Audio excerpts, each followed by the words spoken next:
In October 1970, the last coal train left Astley Green and headed towards Boothstown Curve. We stood on the railway track right here. The pit yard used to be up there, and this was where the neck of all the sidings came down together. And I could always see the steam engines on the horizon.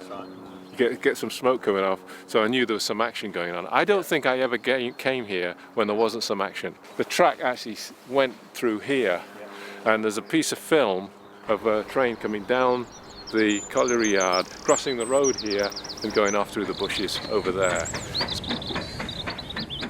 This is Warrior crossing Vickers Horde Lane on its way to Kersley Power Station in 1969. 55 years later, there's not a trace of the railway or the surrounding fields.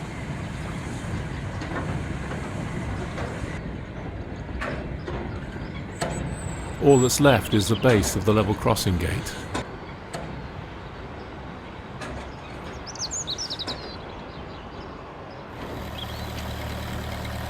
Situated on the edge of Astley Green village, the colliery was surrounded by farmland, Chat Moss and the canal. The colliery, built in 1908 to a depth of half a mile, had tunnels spread out for miles under Chat Moss. Close by, a maintenance barge from the colliery patrols the Bridgewater Canal. The colliery had less than a year to live when I made this film in the summer of 1969.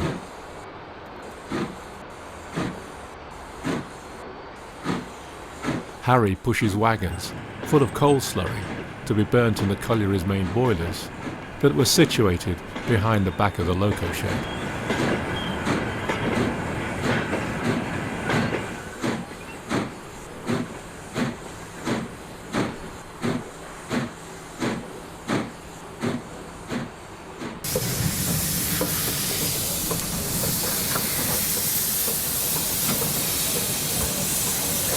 Returning light engine to find its next job.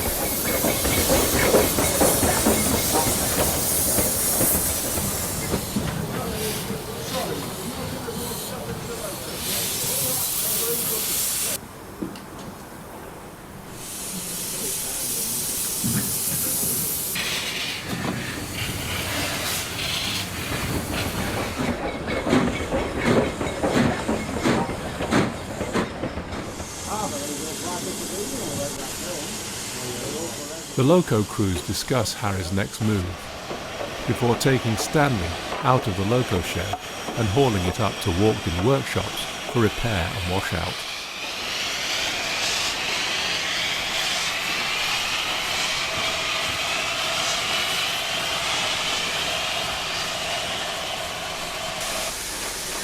Meanwhile, a loaded train is waiting at the weighbridge. The signal on top of the weighbridge indicates to the engine driver when to start and draw the wagons forward over the weighing machine.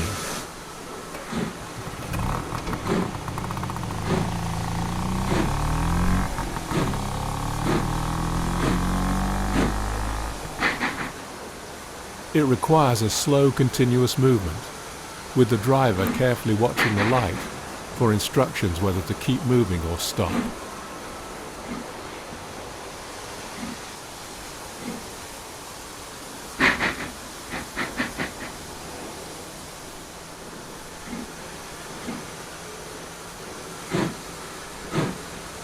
Now the last wagon clears the weighbridge and the train starts its journey.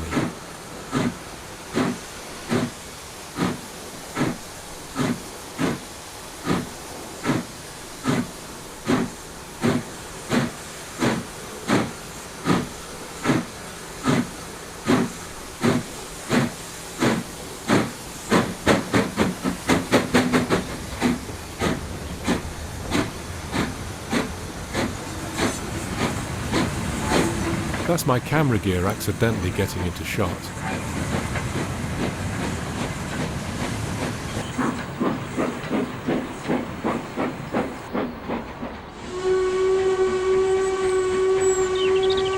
Leaving the colliery yard and heading over Vickers Horde Lane into the open countryside. It's downhill into a dip before the line rises again towards Boothstown Curve, heading for Linnashaw Moss and Kearsley Power Station, with 10 16-ton loaded coal wagons in tow. The telegraph poles along the side of the track are from the days when the collieries had their own telephone systems.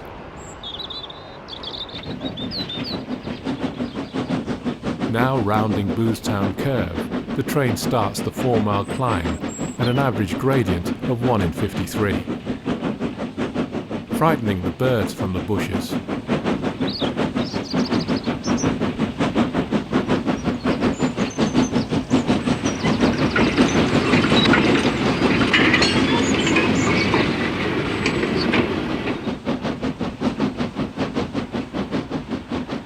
Crossing the back of the houses along Hurstfield Road on its way to Walkden.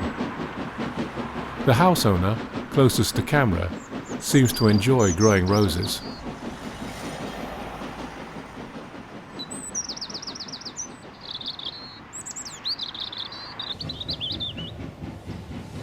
Two and a half miles into the climb, and the train is now passing Walkden workshops.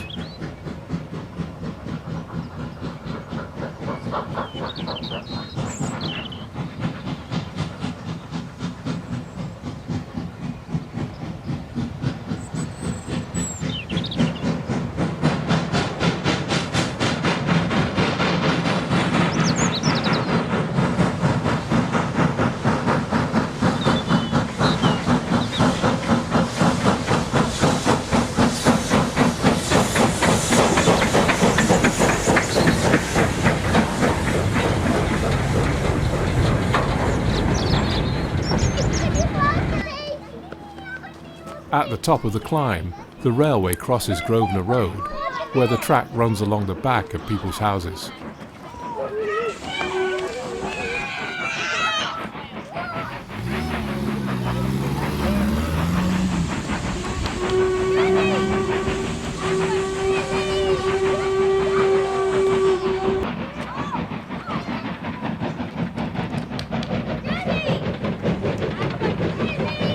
The fireman hangs well out of the cab, watching for the children and the cars, but the train doesn't slow down much.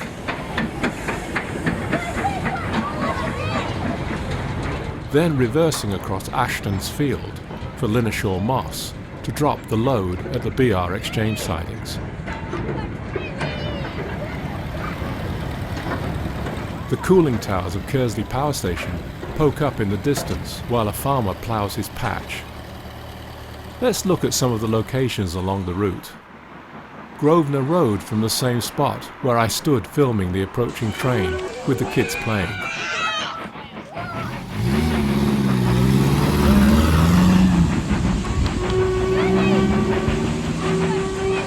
These kids are now probably in their 60s, and the railway has completely disappeared without a trace. This is the spot where the rails actually cross the road. The street lamp is still standing between the houses on Hurstfield Road.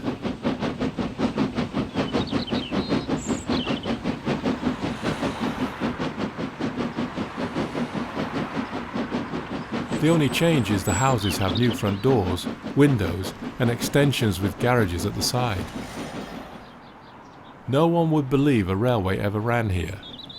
Boothstown Curve is unrecognisable, with a road and an overgrown verge where the railway used to run. Thanks for watching, and don't forget to subscribe and hit the thumbs up button. Also, please hit the thanks button and drop me the price of a cup of coffee to support the project.